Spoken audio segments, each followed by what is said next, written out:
저는 개인적으로 되게 궁금한 거기도 한데 우리 실장님이 경력이 지금 11년 되셨잖아요. 네. 근데 이제 저희 병원에서 일하기 전에도 다른 병원에서 되게 많이 일하셨고 성형외과에서도 일을 많이 해보셨으니까 왜 성형외과, 피부과에서 일하는 실장이 절대 하지 않을 것 같은 수술 및 시술은 어떤 게 있는지 되게 궁금해요.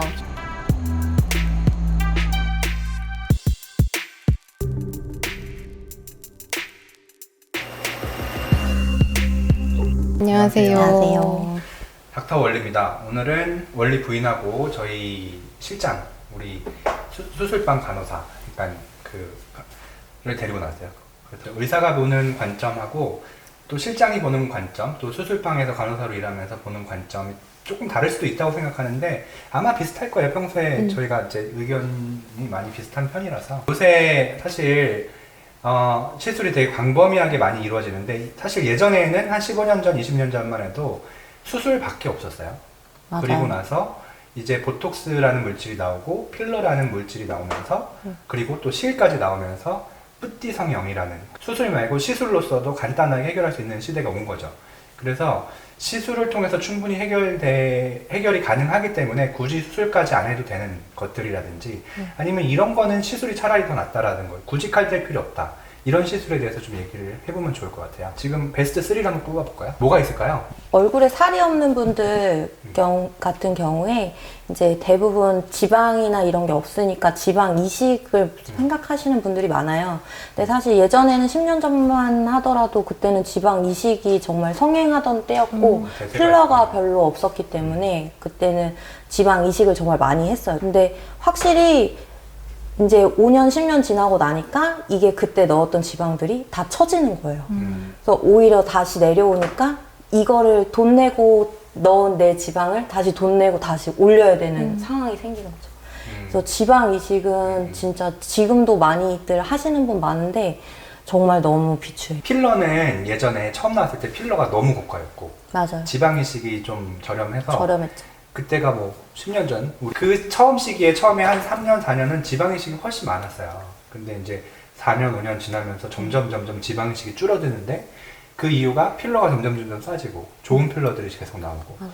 그리고 필러를 잘하면 지방이식보다도 좋은 결과를 얻는 경우도 많고 또 결정적으로 차이가 뭐냐면 필러는 적당량을 잘 넣으면 시간이 지나면서 녹아서 없어지는데 지방이식을 하면 지방은 필러보다 상대적으로 덜 없어지고 분자량이 더 크기 때문에 그냥 남아있으니까 그 무게 때문에 처지는 경우가 많아요. 맞아. 네. 이 지방이 처져 있으면 이거를 녹이는데 돈도 많이 들고 또 다른 시술을 또 해야 되고 특히 지방 이식은 무조건 수면 마취를 해야 되죠. 맞아. 네. 그리고 생착률이 50%밖에 안 되니까 지방은 이식된 지방은 생착률이 50%예요. 그러니까 무슨 말이냐면 우리가 목표가 100이라 그러면 200을 넣어놔야 이제 나중에 50%가 없어지고 100이 되는 거예요. 그러면 한 3개월 동안 엄청 띵띵 부어 있어요. 근데 그럼 일상생활하기가 조금 어렵죠. 이제 그렇기 때문에 처음부터 100만 넣어주고 50이 되면 다시 2차 지방이식하고 또 빠져서 75가 되면 또 지방이식하고 이렇게 1차, 2차, 3차 이렇게 해야 되는데 그럼 한 달 간격으로 계속 수면 마취를 하는 거예요. 그러니까 이게 좀 번거롭죠. 그리고 할 때마다 지방을 뭐 어디서 채취하는 사이트, 그러니까 다른 데서 지방 또 뽑아야 돼요. 그러니까 이게 번거롭고 많이 붓고 하니까 그래서 지방이식이 점점 줄어들고 간편하게 필러로 넘어가는 그런 게 대세가 됐죠. 또 사실 이마 부분 같은데 할 때 왜 이마 필러 하다가 간혹 이마나 미간 쪽 하다가 간혹 뭐 실명의 위험성이 있다라고 말씀들을 많이 하시잖아요. 지방이식 사례가 더 많죠. 그니까 사실 많은 분들이 이걸 모르세요. 지방이식이 좀 더 위험해요. 왜냐면 입자리가 좀 더 크기 때문에 혈관을 좀 더 잘 맞거든요. 그래서 그런 위험성도 조금 더 높다라고 볼 수 있을 것 같아요. 주무시고 있기 때문에 또 바로 알 수도 맞아. 없고. 그러니까 이제 지방이식이 많이 줄어들고 있는 건 확실하고 그건 트렌드예요. 근데 이제 뭐 지방이식이 무조건 나쁘냐 그거 아니에요. 그거 아니고 그게 지방이식을 잘하는 원장님들도 분명히 있기 때문에 잘하시는 원장님들이 하는 거 보면 또 기가 막히게 잘하시는 분들이 있거든요. 그러니까 그렇게 해서 잘 지내시다가 처지면 그때 가서 리프팅을 좀 한다든지 그렇게 손을 보시면 돼요. 또 막 이렇게 말하면 또 엄청 막 겁나가지고 그러시지 마시고 시간이 지나면 자연스럽게 처지니까 그런 건 그때 가서 또 해결할 수 있는 방법이 있는데 그때 가서 또 지방 이식은 안 하셨으면 좋겠어요. 개인적인 의견입니다. 지방 이식은 이 정도 하고. 네, 두 번째는 뭐가 있을까요? 녹지 않는 거. 얼굴에 주입할 때 그쵸. 이제 필러라든지 뭐 실이라든지 여러 가지가 있는데 안 녹는 실, 안 녹는 필러. 뭐 시술 많이 들어갔었는데 확실히 처음에는 올라가는데 이게 만약에 뭐 찝히거나 이랬을 때는 그러니까 녹지 않기 때문에 그걸 결국은 째서 긁어내고 뽑아내고 찾아내고 해야 되기 때문에 그게 이제 뺄 수 있으면 다행인 거고, 그게 이제 1년, 2년 지나서 이게 안 녹는 실이라 그러면 안 녹으니까 효과가 영구적일 것 같지만 실제로 안 녹는 실을 넣어놔도 또 처지죠. 맞아요. 네, 2, 3년 지나면 또 처지. 결국은 똑같은데 그러면 안 녹는 실은 그냥 남아있고 살은 처져 있으니까 그 다음에 뭐 하기가 굉장히 어려워지고 효과도 떨어져요. 다른 시술했을 때. 그리고 2, 3년 지나면 그 안에 유착이 굉장히 심하게 생기기 때문에 수술이 불가능한 경우도 많아요. 그리고 이게 엄청 큰 수술이라서 위험하고 또 피도 많이 날 수도 있고 그래서 제거가 안 돼요, 사실상. 그러니까 이제 안 녹는 실 한번 넣으면 평생 갖고 가는 거라 저는 개인적으로 정말 비추해요. 안 녹는 실, 안 녹는 필러. 이거는 의사가 아무리 잘해놔도 5년, 10년 지나면서 틀어지게 돼 있어요. 그러니까 이거는 안 하시는 게 좋습니다. 지방 이식은 그래도 잘하면 할 수도 있다 이렇게 생각하는데요. 근데 안 녹는 실하고 안 녹는 필러는 몸에 안 좋지 않을까. 이렇게 막 건강에 안 좋다기보다 모양상, 미용상 너무 안 좋지 않을까 이런 생각을 갖고 있어서 그거는 지금 고려하시는 분들이라면 좀 중단하시길 권고합니다. 뭐 안 녹는 실도 그렇고 안 녹는 필러를 할 바에 사실 저 같으면 실리콘을 넣는 시술을 수술이 하겠어요. 훨씬 낫죠. 훨씬 맞아요. 낫죠. 네. 요새 예전에 안 녹는 필러를 넣었던 분들이 여기 퍼져 있어요. 이렇게 5년 전에 넣었던 분들, 10년 전에 넣었던 분들이 지금 오면 이렇게 다 퍼져 있거든요. 해결이 안 돼요. 그러네. 그거는 어디서 짤 데도 없어요. 짤 때 뭐 이런 데서 째야 되는데 그거는 칼을 대서 째도 잘 긁어내지지가 않거든. 그리고 긁어내지고 나서도 모양이 완전히 원상복구가 잘 안 돼요. 정말 그래서 이렇게 사자코처럼 한 번 안 녹는 걸로 되면 그건 평생 그렇게 가는 거예요. 그건 수술을 해도 어떻게 교정이 안 돼요. 그러니까 안 녹는 실, 안 녹는 필러는 쓰지 마세요. 제가 이거는 강력하게 권고합니다. 맞아요. 그러면 세 번째에 대해서 세 번째. 세 번째는 뭐가 있지? 뭐가 있을까요? 번째는 생각하시는 세 번째.